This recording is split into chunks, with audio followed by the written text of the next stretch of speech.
بسم اللہ الرحمن الرحیم۔ السلام علیکم دوستو، دنیا بھر کی بریکنگ اور سلیکٹڈ نیوز میں آج آپ سنیں گے، لیکن اس سے پہلے اگر ہو سکے تو لائک اور سبسکرائب کا بٹن ضرور دبا لیں، شکریہ۔ مقبوضہ وادی کے ماتا ویشنو دیوی کے مندر میں بھگدڑ کی وجہ سے 12 یاتری ہلاک اور 13 زخمی ہوئے ہیں۔ مندر میں یاتریوں کے رش کی وجہ سے یہ واقعہ پیش آیا۔ حکام نے ہلاکتوں میں اضافے کا خدشہ ظاہر کیا ہے۔ انڈین میڈیا کے مطابق وزیر اعظم نریندر مودی خود اس واقعے کی نگرانی کر رہے ہیں۔ یاتریوں کی ایک بڑی تعداد نئے سال کے موقع پر عبادت کے لیے آئی تھی۔ یہ واقعہ اس وقت پیش آیا جب یاتری مندر میں داخل ہو رہے تھے۔ وزیر اعظم نریندر مودی نے سوگوار خاندانوں سے تعزیت کرتے ہوئے کہا ہے کہ وہ بھگدڑ کی وجہ سے ہلاکتوں پر انتہائی غمزدہ ہیں۔ انہوں نے نیشنل ریلیف فنڈ سے ہلاک ہونے والوں کے لیے 2 لاکھ جبکہ زخمیوں کے لیے 50,000 روپے کا اعلان کیا ہے۔ دوستو، یہ مندر ہندوؤں کے اہم عبادت گاہوں میں سے ایک ہے۔ ہر روز ہزاروں افراد مندر میں اپنی عبادت کرنے جاتے ہیں۔ مندر 24 گھنٹے کھلا رہتا ہے۔ یہ جموں سے 30 کلومیٹر کے فاصلے پر کترا کی پہاڑیوں میں واقع ہے۔ دوسری طرف مودی حکومت اور انڈین آرمی کو ایسے واقعات دیکھتے ہوئے کوئی خوف نہیں ہے۔ آئے دن ہر روز کسی نہ کسی کشمیری نوجوان کو شہید کر دیتے ہیں۔ افغانستان میں طالبان کے اقتدار میں آنے کے بعد لاکھوں افغان باشندے غربت کے بھنور میں پھنس چکے ہیں۔ افغانستان میں معاشرتی مسائل کے ساتھ ساتھ مالی مسائل بھی عروج پر ہیں اور زوال شدہ معیشت کے ساتھ اب قحط سالی نے افغان شہریوں کی زندگیوں کو انتہائی مشکلات سے دوچار کر دیا ہے، جس کے سبب وہ انتہائی قدم اٹھانے پر مجبور ہو چکے ہیں۔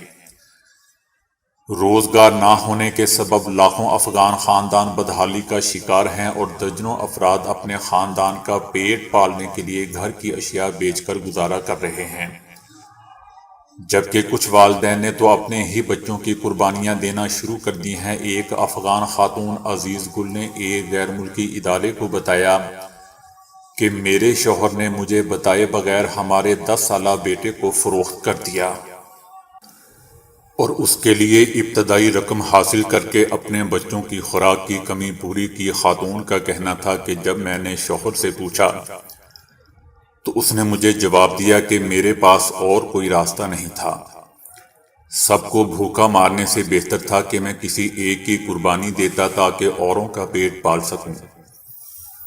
یاد رہے دوستوں کہ متعدد غیر ملکی NGOز یہ دعویٰ کر چکی ہیں کہ آدھی سے زیادہ افغان آبادی کو خوراک کی کمی کا سامنا ہے، جبکہ متعدد غیر ملکی خبر رساں ادارے یہ رپورٹ دے چکے ہیں کہ افغانستان میں خشک سالی کے سبب لاکھوں شہری بھوک اور افلاس کا شکار ہو سکتے ہیں، جس سے ملک میں عدم و استحکام کا خدشہ ہے۔ افغانستان پہلے ہی مسائل کا شکار تھا، تاہم امریکہ اور نیٹو افواج کے جانے اور طالبان کے اقتدار میں آنے کے بعد مسائل میں مزید اضافہ ہو چکا ہے۔ خاص طور پر عالمی اداروں نے افغانستان کے اثاثے منجمد کر دیے ہیں اور تمام بیرونی امداد بھی روک دی ہے۔ عالمی طاقتیں طالبان حکومت کی ماضی میں خواتین سے متعلق ظالمانہ فیصلوں کو دیکھتے ہوئے ان کے ساتھ کام کرنے کے لیے تیار نہیں ہیں، جس کے باعث افغانستان کو شدید مالی مسائل کا سامنا ہے اور وہ اپنے ملازمین کو تنخواہ دینے میں بھی ناکام ہو رہے ہیں۔ یاد رہے دوستوں کہ اقوام متحدہ نے شدید مالی مسائل کا شکار افغانستان کے لیے امداد کی اپیل کرتے ہوئے دنیا کو خبردار کیا تھا کہ لاکھوں افغان بچوں کو خوراک کی کمی کا سامنا کرنا پڑ سکتا ہے اور سردیاں آتے ہی ہزاروں بچوں کی جان کو خطرات بھی لاحق ہو سکتے ہیں، جو کہ ایسا ہی ہو رہا ہے۔ عالمی وبا قرار دیے جانے والے کورونا کا انسانوں سے پہلا رابطہ تقریباً 25,000 سال قبل پڑا تھا۔ اس بات کا انکشاف آسٹریلیا اور امریکہ کے سائنسدانوں پر مشتمل تحقیقاتی ٹیم نے کیا ہے۔ ٹیم کی جانب سے کیے جانے والے دعوے کے تحت 25,000 سال پہلے مشرقی ایشیا میں کورونا کے پھیلنے والی بیماری تقریباً 20,000 سال تک جاری رہی تھی۔ میگزین کرنٹ بایولوجی میں شائع ہونے والی تحقیقاتی رپورٹ کے مطابق اس سلسلے کے ثبوت اور شواہد خطے کے موجودہ لوگوں کے جینز میں بآسانی دیکھے گئے ہیں۔ دلچسپ بات دوستو یہ ہے کہ یہ تحقیقاتی رپورٹ ایک ایسے وقت میں منظر عام پر آئی ہے کہ جب دنیا میں یہ بحث نہایت ہی شدت سے کی جا رہی ہے کہ کیا کورونا نے قدرتی طور پر جنم لیا ہے اور یا یہ کہ کسی لیبارٹری میں مصنوعی طریقے سے پیدا ہوا ہے اور پھر حادثاتی طور پر دنیا میں پھیل گیا۔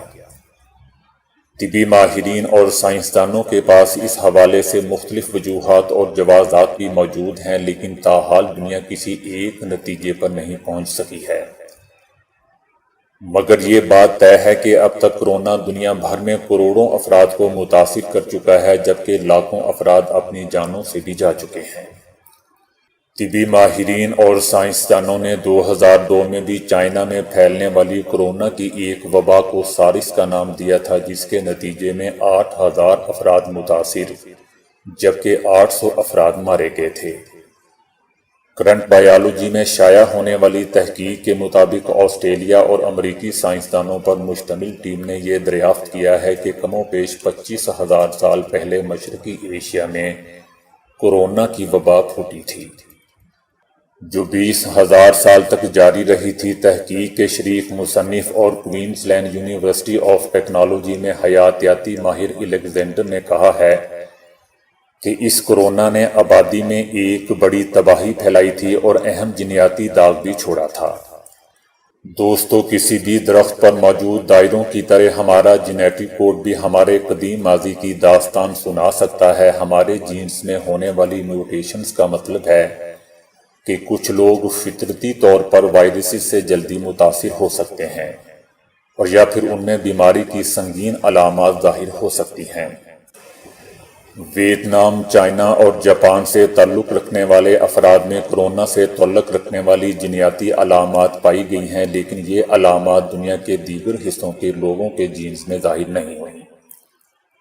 ڈاکٹر سلیمی کے مطابق علامات ظاہر ہونے کے بعد ہم نے یہ جاننے کے لیے مختلف ٹولز استعمال کیے کہ اس خطے کے لوگوں میں یہ جینیاتی تبدیلیاں کتنا عرصہ پرانی ہیں۔